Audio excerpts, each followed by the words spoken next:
char kho pui pasal tha thang luana ziak tu lalbiak rem pakhuang chiar tu lalbiak rem pakhuang bok he thon tu hi char kho pui tonga zia le chiar nge ania wangin milo ngai thlak saka he channel hi milo share sak le subscribe sak nge turin ka ngen boka cheu September ni somni jingka ni chuak chu phawang lampang ania wangin abo ruak po athiang khop maya chumi tuk chuan ma char kho pasal tha husana chengte boya enga luan te thang luan le wal ba peng luai te ho chu kot lai jing ni lumai painan go pa pasal tha luan te chuanin tho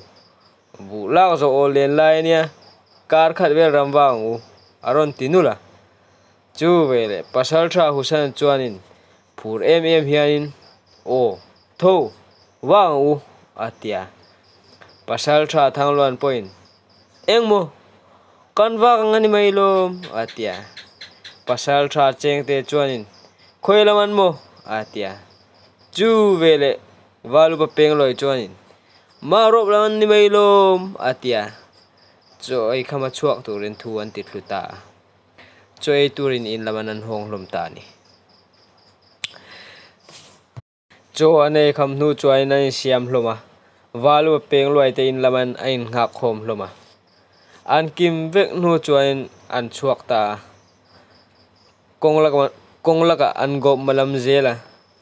rei fe dar karli le chan ve ve lang kal nu chuain marop lui ruam chen ba thleng ta ni chumi mun lai vel chu lui kam zol nuam deuh hian hua ta chuan ria bu kan suala ria buk chuan sual soka reilo te a chuan an zo ta der maya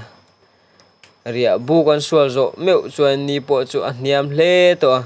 a tha trep to ni chuan walu pa peng loi chuan thut ha chol pa hianin an na theu tur chuan rial sak hloma pasal tha thangloan chu jan ria chome jong turen tira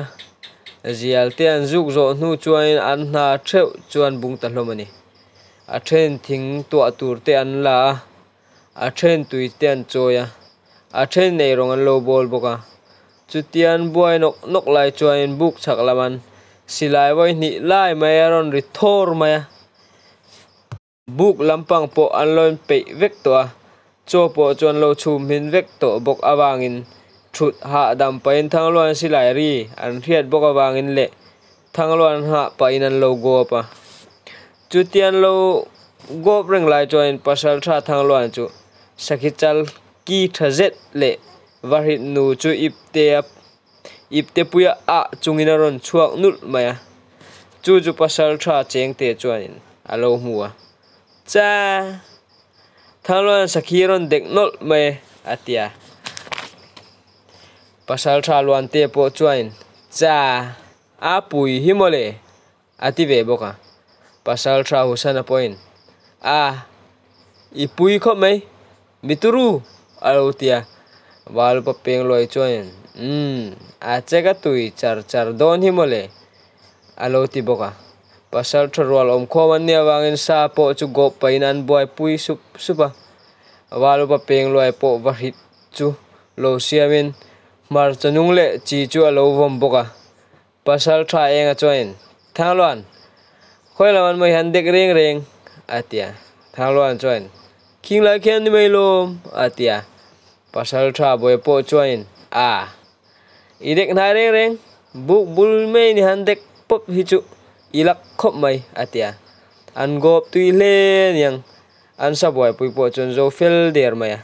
walu pa peng loi po chuan chome tur varhit po chu alo chum min der to a chuan cho chu an ei ta ni cho ane kham nu chuan sai hajau dum puite marop dum puile suanglon dum puite chu an nuaya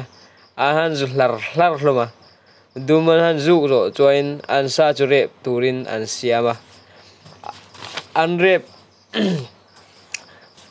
an rep pa chuan atuk zingawa dan tur chu an gop vela walu pa peng loi chuan an wa dan tur chu aria sak hloma pasal tha cheng te le enga ju tai bung khomun laman wak turin atia pasal tha husan le luan te ju ruan ding lui kam laman wak turin atiboka pasal tha thang luan le boye te chu mun te tlang laman wak turin atiboka zan po ju arei deuh to mut hil zai an rial ta chuanin an mu hil bar hlom ta ni bung khat na chu kha zong kha ni bung ni na chu kar le laman karon dek leng zom le zel tur ni o